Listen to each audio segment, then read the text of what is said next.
You're tuned in to Love Talk with Angel Dion, where we have real conversations, real healing, and real love.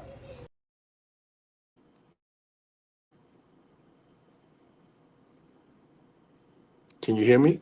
Yes, I can hear you. Hey, everybody, and welcome to Love Talk. My name is Angel Dion, and I am your host. Y'all, I am so excited to be back on Love Talk today, and I'm even more excited for our guest today. This month on Love Talk, we are talking about raising kings. Now, y'all know my audience is women, and for this segment, this is really dedicated to the mothers, the women, the women out there, and the purpose of this series, Raising Kings, is to help women better understand what boys need to become healthy, confident men. And when I was sitting down thinking about this conversation, I was thinking about what male figures can I have come on the show that works with males that can help us women get some insight to help us better understand how we can raise our young boys. So without further ado, I would like to introduce Coach Jabbar Juluke, who is the associate head coach, offense and running back coach for the Texas Longhorns. How you doing, Coach Juluke? I'm doing great. How you doing? I'm doing amazing. Now, Coach Juluke, I wrote you in 2019 and I asked you to be on the show because I've been doing Love Talk for almost 8 years now. And at the time you were busy with football. You know, you hit me back and you was like, my schedule kind of tight right now. And you said, I'm proud of what you're doing. Keep going. Here it is, 2026, and I got you on Love Talk. And that to me is just a testament of consistency and doing the work. So I want to really, really thank you for your time and just being here on Love Talk. I appreciate you. I'm very supportive of you and all your endeavors. So whatever I can do to help, I'm willing to do so. I appreciate you. Now, y'all in the comments, give us some love. Let us know where you tuned in from. Say hey to Coach Juluke. Let us know how you know Coach Juluke and all those things. Now, Coach Juluke, before we really get into the heart of the conversation today, which is the importance of male guidance, mentorship, and healthy examples, I do something with all my guests called rapid fire. I'm going to ask you like 3 or 4 questions. Don't think too hard. Just tell me the first thing that comes to mind, okay? Yes, ma'am. Okay. What's one word your players would use to describe you? Crazy. Okay. Tough love or gentle guidance? Tough love. I figured that. What's one quality every young man should have? Respect. That's a good one. Okay. What's one book every young man should read? The autobiography of Malcolm X. That's a good one. Last one. A real man. Finish the sentence. Take care of responsibilities. That's a good one, Coach Jaloux. Now, let's get into today's conversation, the importance of male guidance, mentorship, and healthy examples. So before we get into that, I want to talk about the journey. I want you to take us all the way back to 3621 Gibson Apartment C. That's what I want you to take us back to, because we see Coach Juluke, we see, you coaching all of these young men. We see you at the colleges. I saw you at the high school where I know you're from. But I want to talk about that Jabbar, the one from the St. Bernard Projects, the last of 7 kids raised by a single mother. Let's talk about him. Tell me about him. Hey, you've been doing some research, man. Yeah. Like I said, I'm the last of 7 children, man. And I just was telling someone earlier today, growing up in a project, I wouldn't change it for nothing in the world. It made me who I am. It made me tough. It made me competitive. It made me understand what was right and what was wrong. My mom did the best that she can do. We didn't know we were poor. We had the things that we needed, and some of the things that we wanted.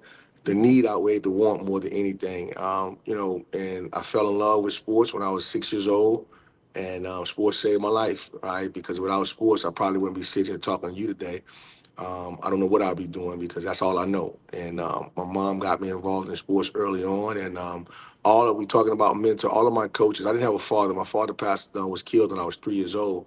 So all of my male figures are coaches, and coaches are people that have a lasting impact on you no matter what. You're gonna remember who your coach was more than you're gonna remember who your English teacher was or your math teacher. So coach is a badge of honor that I wear proudly. So my upbringing has defined me who I am and gave me the stability and the comfort of uh, having confidence in myself and where I come from, and I have no shame in it at all.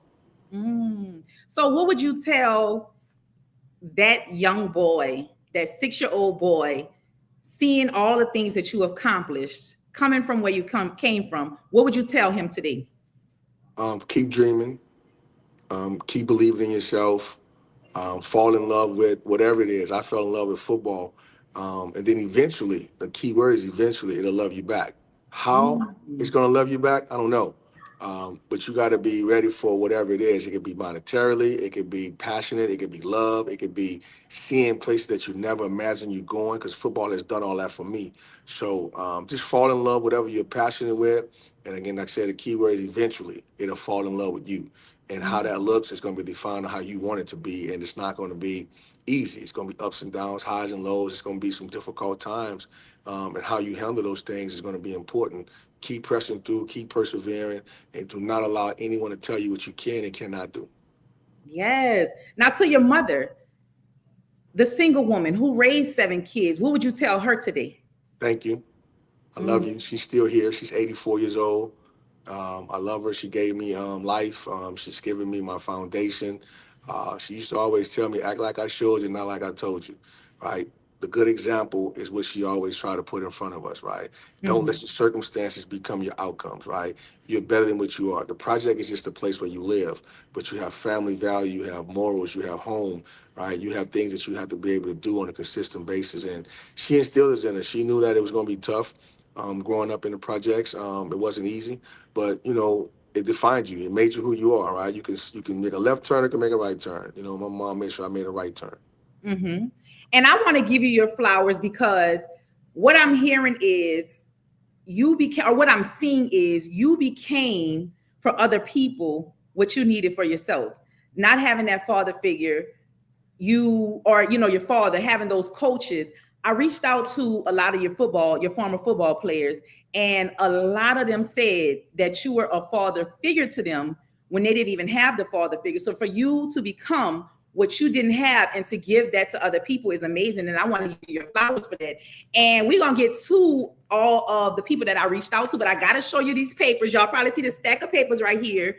There were over almost 40 people who responded to the question I asked. I asked Wow. them, what impact did Coach Juluke have on your life, both on and off the field? And I got so many responses, which we're going to get to later, but I want to let you know I got responses from, let me see, Coach Jared, from Coach Brock, from Detrell, from Kenneth Brother, from Larry, from Big Worm, Cornelius, Justin, Tuna, Aquanis. It was so many people. And My Coach, guys. yeah, and Coach Brock even got me some responses from, let me see, Mike Thompson, the tight end coach at Alabama State, Nick Foster, the head coach at McDonald 35, John Johnson, the running back coach at Iowa State, Teddy Ville, the running back coach at Louisiana Tech. And they all sent paragraphs of how you impacted their lives. Wow. So for you to be what you needed is so amazing. But let's talk about how you became a coach. What made you want to become a coach? I'm not good on the computers. I got ADHD, and I need to be involved with anything dealing with sports. Mm-hmm.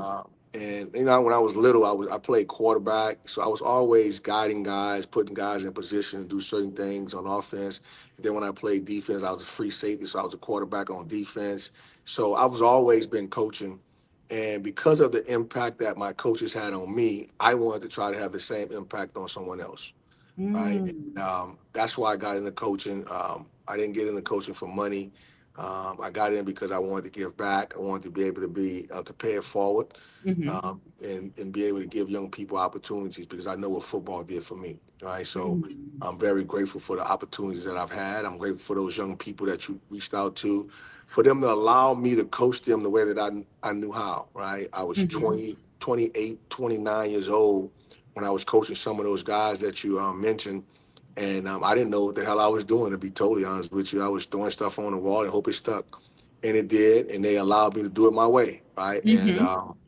hopefully that The paragraphs that you got, they all got a little bit consistency, and with it being a better husband, better father, a better citizen, be a better man than any other men that they had in their lives, so that we can have more productive people as this thing continue to go. You know what I'm saying? Mm-hmm. And that's what and I'm gonna make sure I send all of these to you so that you can see them. And that's what all of them had in there about you teaching them about accountability. That was a big thing, accountability. And there was one quote that somebody said that a cool head makes, wait, what The is it, high game. a Cool high head was a high game. a cool head wins a high game. Let's talk about that. What does that mean? I mean, you poised, right? You're not going to allow the heat of the moment to get you out of character, right? You're going to be steady, right? That's not just in football. That's in life. When things get tough, you got to Mm-hmm. stay. You got to keep a cool head to be able to accomplish the things that you want to get accomplished, no matter what. And you talking about that statement, and I've lost my cool at times, but sometimes you got to be able to respond. You got to have that foundation to help you do that. No one's perfect. But if you are prepared and you keeping your head about you, and all the others are losing theirs, you got to trust yourself when all men doubt you, and make allowance for their doubting too. That's if a poem, right? So you got to make sure that you understand those different things as you're going through, and don't let your nerve desert you. Don't get all over the place, right? Just stay right there, and you trust your training. Right, you've been here before. You've been prepared for this, and you got to go out here and seize the moment. But if you're all over the place and let somebody get you off your game, then you're not going to ever be able to attack what's in front of you, what the task's supposed to be. That's powerful, and we're gonna talk about that more late in a later on in the conversation. But I want to talk to the women right now because there's a lot of women in the comments and a lot of mothers that are watching this right now. And I really want to drive the importance of male guidance in the males' lives because I always say, and people might want to argue about it, a woman cannot raise a man, make a man a man. It takes a man to help a man be a man, if even the coaches, the mentors, whatever it is. So I really want to drive the importance of mentorship in here. So why do boys need healthy male role models? Need good examples. Mm-hmm. All right. I'm in agreement with what you just said. In order to be a man, you got to see a man, Mm-hmm. right? But you need a woman nurturing. You need a Yeah. mother's love, right? And it has to get you to a certain point, okay? And because we use the restroom differently. We take a shower differently. We dry off differently. So, in order to see a man, in order to be a man, you have to see one. And I think that when you have good examples, you try to mimic those things, right? You try to find someone who has standards that are worthy of emulation, right? And then you try to mock that person so that you can model yourself behind it, but you still have your own identity and the things that you want to get accomplished. But you need to know what a good representation of a man look like. I'll give you an example. Without me having a father, I had several friends. One of them is Darius Mims, the other one is Roy Duplessis, Lewis Age. They had mom and dad at home. I would go to their house because I wanted to see what the family structure looked like because I didn't have that. They had a set time they ate dinner. I wanted to go to my friend's house and sit down and see what that looked like and see how their father handled them. Or sometimes, I'm at a game and I don't have, after the game is over, I didn't have my dad waiting to give me some instructions on what I did good or what I did bad, or just to hug me, right? So all of those things play a part in it. But then when you find someone that have a vested interest in you, and they want to pour into you and give you the things that's necessary to help you in all of your future endeavors, those are the people you want to be around. People with like minds, like attainments. That's going to align you in the right places where you need to be at. It's not perfect, but it takes a special person to want to be involved with someone else's kids and give them their time and their effort and their energy to put into them, pour into them to make them feel wanted and feel loved. And sometimes it's just looking for, right? I have my own kids, right? And I wasn't always the best father when I was younger. When I was 22, 23, 24, 25 years old, I had to learn how to become a better father when I became one. Because guess what? They don't give you no manual now, right? They're like, Mm-hmm. hey, go out there and figure this thing out, man. So the men that were in my life, I'm always giving them gratitude. I'm giving them their flowers and thanking them all the time. I still call them coach to this day. I refuse to call them by their first name because I think the word coach is very important. And I have an acronym for coach. It's called out as Christ helper.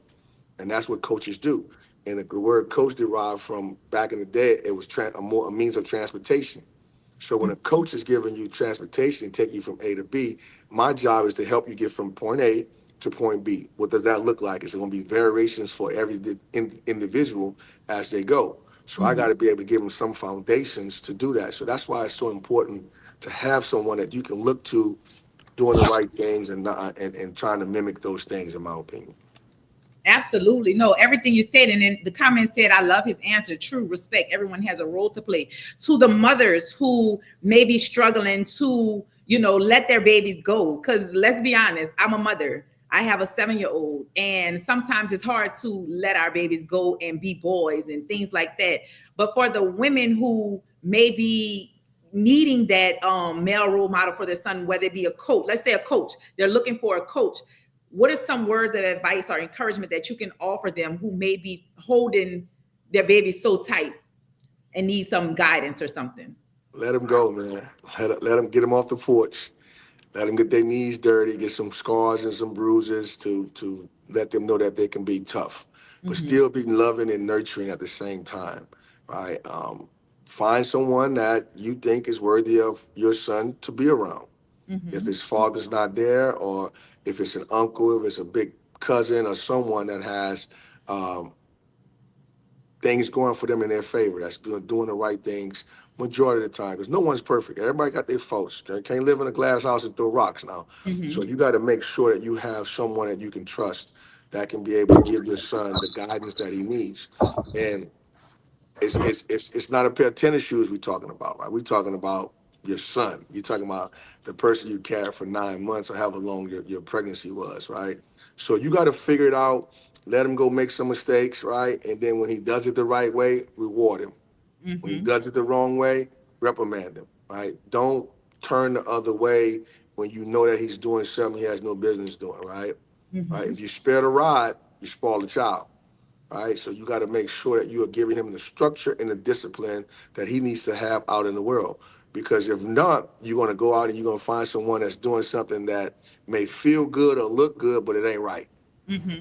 Right. So we got to be able to identify what those things are. And I found my structure and my discipline in football, in basketball, in sports in general. So we got to find it. If they're in the engineering, if they're into law, if they're into the medical field, we need to go try to find resources of men that can give them the best example in those fields and teach them the right way. Yeah, absolutely. And look, the comment saying, Amen, my brother. Let them go. Let me see the on Francois said, appreciate you, dog. I pray for an example like him for my son every day. Way to go, JJ. Thanks. Now, Coach Jaloux, like I said, I did my research and all of these things, and you were on a podcast. I was supposed to write the name of the podcast. It was 3 years ago. I want to shout out to them because they asked the right questions. Y'all was rolling, and that's where I was able to get all my research from. Now, one thing that you said to me on that podcast that really stuck out was we all have the freedom of choice, but we don't have freedom of the consequence of the choices we made. Let's talk about that because as athletes, and I want to go back to athletes, as athletes, there are a lot of times that, especially like professional athletes, and when you start making the money and different things like that, we all have the power of choice, but we don't have the freedom of the consequences of the choices we make. So as a coach, let's talk about that. If you choose to participate in football, you have to do what is asked of you. You made your choice, right? Now, if you are on a team and you choose to be late, you choose to miss, you choose not to go to class, or you choose to do all of those things. Well, the consequences are not the actions for the reaction to your actions are not what you get anymore. You have no control of that, right? If you miss, you're going to be reprimanded. If you do well, you're going to be rewarded. So, which one do you want? You want to be reprimanded, or you want to be rewarded? You have to continuously be consistent in what we're doing, in our rewarding and in our reprimanding, right? We cannot have an unbalance where the young people get confused and think, okay, man, I did bad and I still got this, or I did well and it was okay. So we got to applaud them. We got to give them their flowers when they do well. We got to promote what they're doing, right? And my job, or any coach job, in my opinion, I think that It's our job to teach it and Mm-hmm. demand that it gets done. So we have to teach and demand. And that's how we're going to be able to get them where they need to go at. And for a student athlete, their job is to prepare and perform, More. right? Mm-hmm. So if they do those things, then we're going to be on the right path. But in the midst of that, we're going to have troubles. We're going to always be smooth. Somebody's going to get offended of the way that somebody say something to them, or they don't want to do it, or they thought they were doing it their way and it was the right way.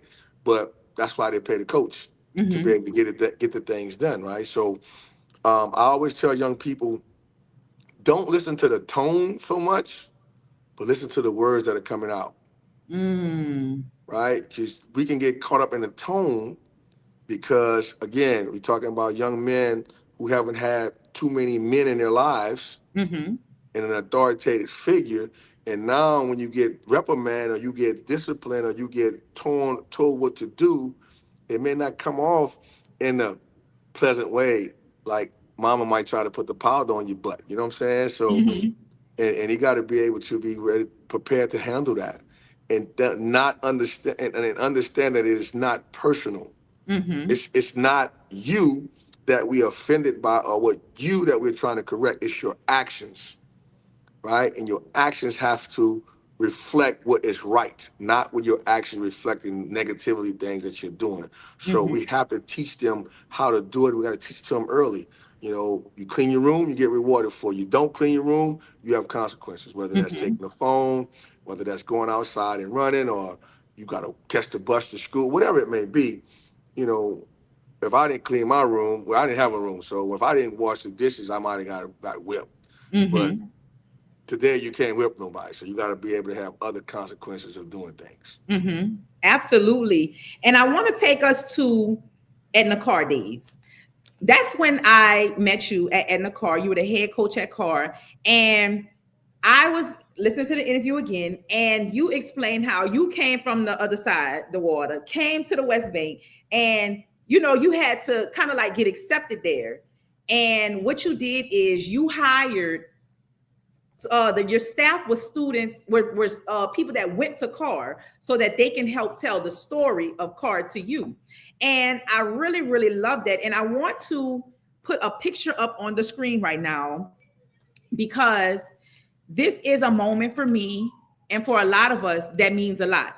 And I had the opportunity of, and we're talking about just like, mentorship and father figures and things like that. And like I said, I reached out to a lot of former players. And I also reached out to Miss Rhonda, who is Tonka's mama, because I wanted to get the perspective of how you impacted his life from her. Because, like tragically we lost Tonka, and that's a big loss. And let me put the picture up for y'all to see in the comments and for you to see. And I want you, when you see this picture, I want you to tell me the first thing that comes to your mind. Okay, I let's already know see. the picture. I'm trying not to cry. And hey, and shout out to Miss Rhonda and Tonka's sister. They are watching. Miss Rhonda, thank you so much for the conversation and everything. And I really, really appreciate you. Let's see. That's Miss Rhonda and her daughter Tiffany from Japan. Mm-hmm. She'll Yep. know what I'm talking about. Yep. Yeah, yeah. Come on now, phone, computer. Well, as that comes up, let me see. I might just have to pull it on my phone. But I want you to tell me the first thing that comes. Okay, I'm gonna just do it like this because it's not showing. Can y'all see Mhm. that? Yeah, I can see it. Tell me the first thing that comes to mind when you see this picture. I miss my dude.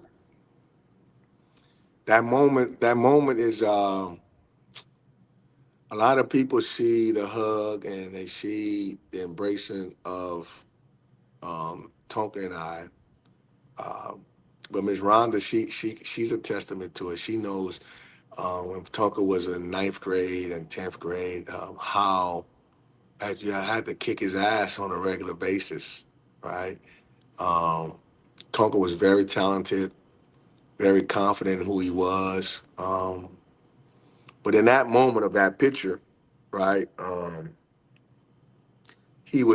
we had just lost the game, and he was upset, and he was about to like the young boy said, he's about to crash out, Mm-hmm. right? And I grabbed him and I hugged him. And first thing I told him is that I love him. Right? Mm-hmm. I'm extremely proud of you and what you have done, but we're not going to make this moment any worse than what it already is. Mm-hmm. Right?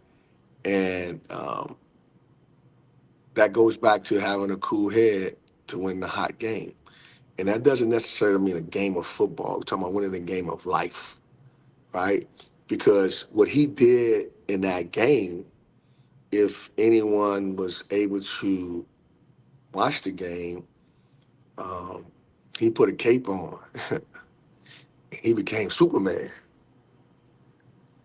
And the thing that he was doing out there, I could not allow that moment to be tarnished for 30 seconds of anger, right? Because he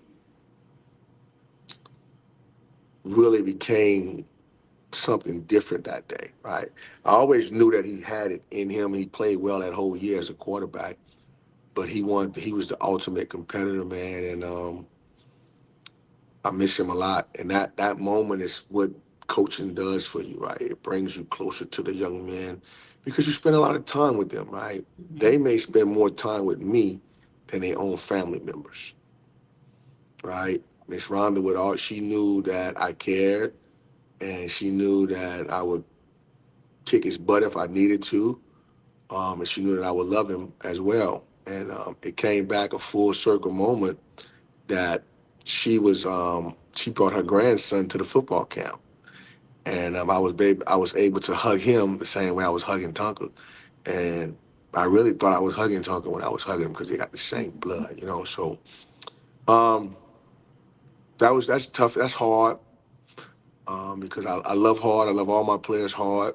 Um, that's why I was able to go to the alumni deal, and I really didn't understand it before, but when I got there, you think about from 2000, the class of 2003 to the class of 2013, we were together that entire time. In the class of 14 and 15, they were freshmen and sophomores, but I was already gone by the time they grew up and became mature. But from 2000, the class of 2003, the seventh graders that came in, we were together for 5, 6 years, sitting in the cafeteria at breakfast duty. You mentioned Detrell, his girlfriend. One day it was storming outside. I can remember like it was yesterday.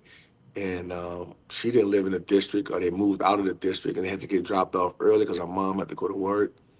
They wouldn't let her in the building. And I'm like, what are you doing out here? She was like, they wouldn't let me in. And I was like, if nobody lets you in this building, you tell them that I said to let you in. If they don't let you in, you tell me who was there and I'm going to kick their ass. And we would go have breakfast together. Her mom would give her McDonald's to bring for breakfast every day for me. You know what I'm saying? So Mm-hmm. all those moments, it's not just the football players, it's the cheerleaders, it's the dance team, it's members in the band, volleyball, the whole school. So it all came together like that. So um, yeah, that's a tough moment for me right there. But I think that I'd do it all over again, right? Mm-hmm. If I had to. Yes. And I asked Miss Rhonda this question. Shout out to you, Miss Rhonda. She's watching now. I asked her if there was one thing you think Tonka would say to Coach Juluke today, what would it be? And she said, Coach Juluke, you taught me a lot, and you was like a father figure to me because I did not have that father figure in my life. Yeah, that's my dude, man. Yes. And when I look at the picture, I'm gonna put it up again so the audience could see it because I want to tell you what I see. Let me put it up. When I see this picture, I see love and legacy. And why I say that because the embrace is love, and legacy, when I see that picture, is the number 5 I see on his back. And I say that because the number 5 still lives on to this day because he put the work in. the work y'all helped him put in, the work that at the time he probably didn't appreciate, because y'all driving him, but the number five is still being passed on. And Ms. Rhonda expressed to me how they do the five ceremony where she gives the number five to an athlete and they wear the number five on their back. And this was in 2010, and we're in 2026. That's legacy. Yeah. Yeah. So let's talk about that ceremony right quick. I think that, man, I can't give enough kudos to what Bryce Brown is doing, he and his staff. Um, Bryce and I have been together since 2000, the fall of spring of January of 2002. And we used to always talk about building a program and leaving a legacy, and not just being the best team in Algiers or New Orleans, but being the best team in the state of Louisiana and becoming a national powerhouse. And Bryce is taking that thing to a whole nother level. So every kid that wears a single digit number, like number five, have significance behind it.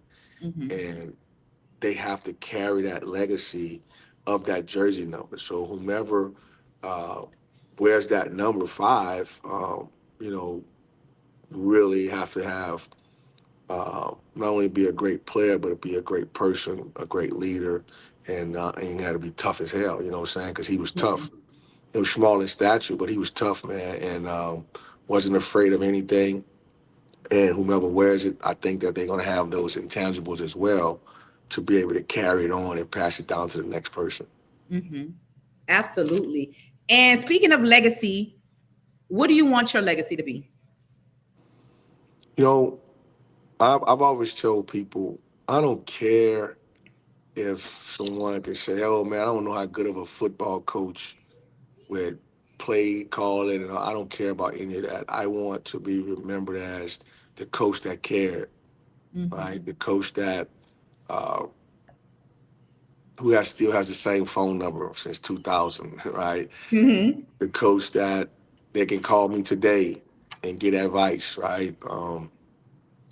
Or when I'm long gone, that they'll be able to tell their kids, man, my coach did this for me, Mm-hmm. right? And I wish he was still here so you could meet him, etc. Those are the success stories that I'm more concerned with than the players that go to the NFL, Mm-hmm. right? I'm happy that they go to the NFL, but if they didn't go to the NFL, I would still love them the same. So I want them to always know that I care. I'm always be caring, and hopefully they understood that there was a method to the madness of my foolish behavior sometime, because I could see what they couldn't see at their age. Mm-hmm. And they're seeing it now because now they have to raise their children. And it's like at the alumni picnic, it's like, thank you, coach. Man, I see it now, I understand it better now. And I always tell them, you may not have gotten it when you were younger, you couldn't understand it, but it makes my heart feel even warmer when you tell me you got it now, Mm-hmm. right? Because now is even more important than then. Yes. Because because now you have other people that's relying on you to survive, to live, to breathe, to eat, right? To become the person that you think that they should be. And we take our transgressions or mistakes that we've made, and hopefully that our kids don't make the same mistakes. Mm-hmm. Absolutely. And speaking of coaching, there's a very small percentage of people that actually go to the NFL, but there's a large group of males that are being raised who y'all are taking from boys to men. And one thing you said in that interview that I watched, you said there's going to be difficult times. What do you do when the bad days comes? Now, everybody wants to go. A lot of people, majority of people want to go to the league. But when they don't get that, a lot of people are paralyzed, are frozen, unprepared, don't know what to do because their whole life may be football or whatever sport they're playing. So, what do you say to that athlete who didn't make it to the league and is paralyzed in life right now because their whole life was that sport at a time? What do you say to them? We got to find the resources to help you. Mm-hmm. In my coach's foundation, um, we were talking about initially going from seventh grade to high school, but I met with some guys that I'm trying to incorporate from seventh grade to 25 years of age. so you can have that potential of what I'm identifying as reentry, right? Reentry back into my life, Hmm. and hopefully that I can have things in place that they can benefit from, and they could become uh, moving to the workforce, right? I may not have an actual job for them, but I can direct them to this industry that they like, right? Hmm. So we have to find a new way of thinking, and not let the NFL be our plan A. Hmm. It needs to be the plan B, right? And I used to tell the boys all the time, like, if you go to the best steakhouse you ever have been to, wherever that is, and you just get a steak and some mashed potatoes, that's a good meal. Or you can get it cooked at home, and you're gonna be full. It's gonna be flavorful. But when you put that gravy on it, that thing go to a whole nother level. Hmm. Well, the gravy is the NFL. You can eat it and it makes it better, but you don't need it, right? And Hmm. now young people, they're getting financial compensations a lot sooner when they go to college. Hmm. But they have to remember that this is a 5-year temporary job. Hmm. Right? This is not the end all to be all. You cannot retire off of a 5-year salary. You need to work a little longer in the workforce. But you can take that money and make it better. So in our foundation, in the Jabbar Juluke Coach Foundation, I told you that Coach stands for Called Out as Christ Helper. We're going to be teaching financial literacy. We're going to be teaching about real estate. We're going to be talking about entrepreneurship. We're going to talk about healthy nutrition and all those different things, because the air in the ball has to go out. Right? You can't, when you have no air in the ball, you can't dribble it, you can't throw it, and the cover on the baseball, if it got rips in it, you can't hit it no more. Hmm. So what are we going to do when that takes place? So that's part of the reentry. We're in the beginning stages of it. We're about to start a pilot program with some young men and get this thing rolling and head in the right direction. But they have to find a new passion, Hmm. right? Whatever that is, whether that's drawing, whether that's designing clothes, whether that's becoming an electrician, becoming an engineer, having an HVAC license. There's so many different avenues that we could do, but we got to be willing to swallow our pride and start a new path. And I Hmm. try to tell young men, I can't tell you when to stop chasing your dream, because it's your dream. You got to know, well, okay, hey man, I've been chasing it for a long time. Now I got to find another avenue to get into so that I can Hmm. be able to make that work for me, right? And that's important. But we got to have opportunities, especially if we're coming back to the city of New Orleans. We got to make sure that we have opportunities available for the young people to be able to get into. Hmm. Absolutely. And how can people get involved with the Jabbar Jalou Coach Foundation? We're in the process of building our website, but man, my phone number is 504-452-8807. It will never change. Um, someone can respond to you on the Instagram and the DM, but we're trying to start at the 7th grade and have our pilot program, our first cohort to follow these young men. Then we'll start all over every 4 years. They get the next Hmm. group of 7th graders, right? And hopefully we can continue to build that. Whenever I'm in town, I mentor anyone. It don't matter to me, man. I'm here to help. I got a rule. If you text me and I have 48 to 72 hours to hit you back. If I Hmm. don't hit you back, you can next time you do see me, you can slap me upside my head, because I'm trying to communicate with as many people as I can, man, and be able to let them know that I'm a resource and I'm there for them. Absolutely. Now you have a lot of CAR alumni in the comments watching this right now. Give some words to them. Support your school, right? Support your class. Build bridges that will last forever, right? Hmm. And make sure that you're giving back, because a school that gave you a lot to help you with your foundations in life, you got to be ready to pay it forward for the next group of young people that have an opportunity to go to a school such as CAR. I do it back. I do it at St. Augustine as well. I give back to that school. Um, I love you all my CAR family. I'm a proud CAR man that happened to be a St. Augustine Purple Knight as well.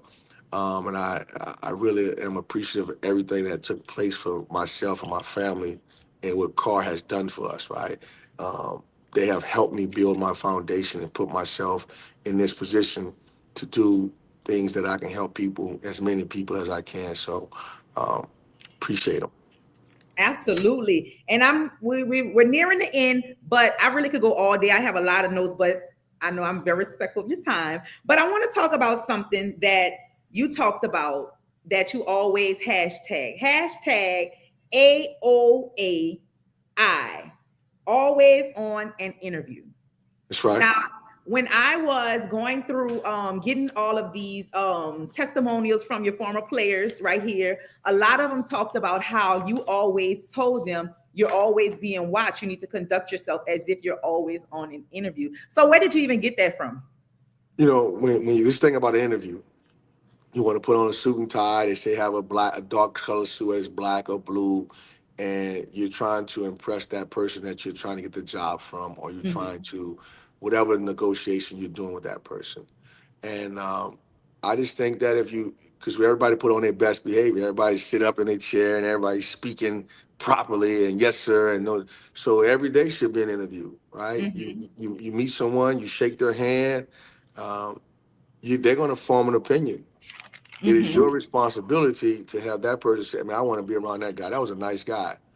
Or you can be an ass, and now they're like, I don't want to be around that guy, right? So, Mm-hmm. and it's just the golden rule, man. Treat people the way you want to be treated, right? And you'll Mm-hmm. be able to go forward in everything that you do. So, and everybody not wearing a suit and tie every day, but you at McDonald's, you meet somebody at McDonald's, or you're in the elevator, right? It goes back to the someone asked me if you're on the elevator and the most important person gets on the elevator, whomever that may be, whoever we deem necessary as a important person, and we on a in a building that has 20 flights, Mm-hmm. right, for 20 floors. They asked me what I was going to do, and I had a chance to speak to that person and give them my spiel. I said, I'm going to hit every floor. I'm going to slow that elevator down, right, and I'm going Mm-hmm. to be able to take my elevator ride and be able to make sure that person know who I am. Yes. I'm gonna Yes. shoot. I'm gonna shoot my shot. You know what I'm You saying? you gonna shoot your shot. And Yeah, one thing I know I said we rapping, but I have to say this because you brought this up. Shooting your shot. They asked you on that interview about like getting in the rooms and is it hard and things like that. And you said it's not hard. All you gotta do is knock. that's right. Coach You, Jabbar, you put in an application. You never know when they're gonna be hired. all you got to do is knock, and be prepared. You have to be prepared. Because one thing, look, let me see. Another thing you said was you have to prepare yourself to be successful. Piss poor prep leads to piss poor performance. You That's got to right. be prepared. You got to be prepared. Now, Coach Jaloux, Yeah. question: when is the next youth football camp? We got a comment. Um, we have in July 8th, 9th, and 10th. July 10th is going to be the camp, 2027. Gotcha. We got a Gotcha. coaching clinic is going to be on July 8th, and we're going to implement a golf tournament to raise some money for these young people on that Friday, July 9th. And July 10th, we're going to have the camp.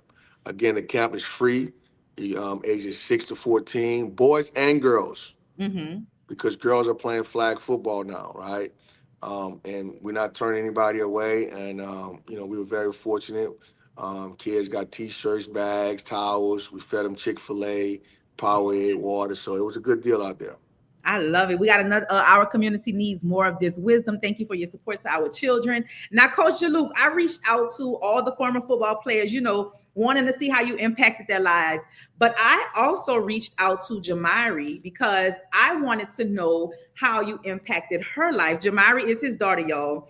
And I asked her, how did your dad impact your life? And she said, he taught me how to have grit and that everything isn't easy.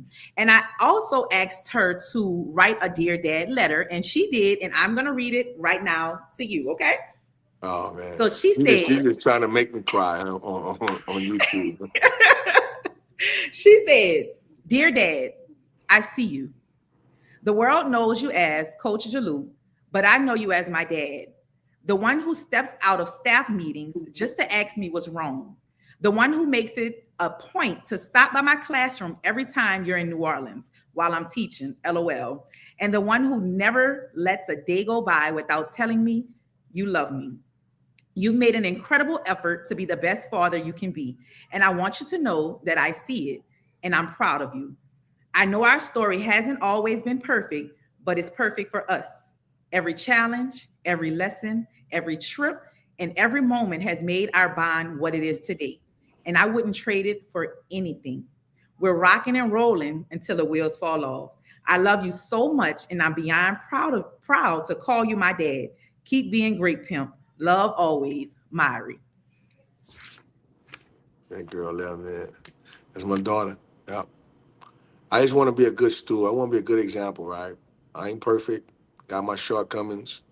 I, you know, I treat other people's kids the way I treat my kids. I'm surprised she didn't tell you that I treated her like a football player. No, she said that when I on a phone conversation. She said I literally felt like I was on a team. Yeah. Yeah. 'Cause I ain't Mhm, know nothing else, right? I just mhm. knew hey, I'm teaching in the demand that you do it, you know. So, but yeah, I those are the just want moments. Yeah. I really want to just give you your flowers and tell you, like your daughter said, I see you, we see you, we're proud of you.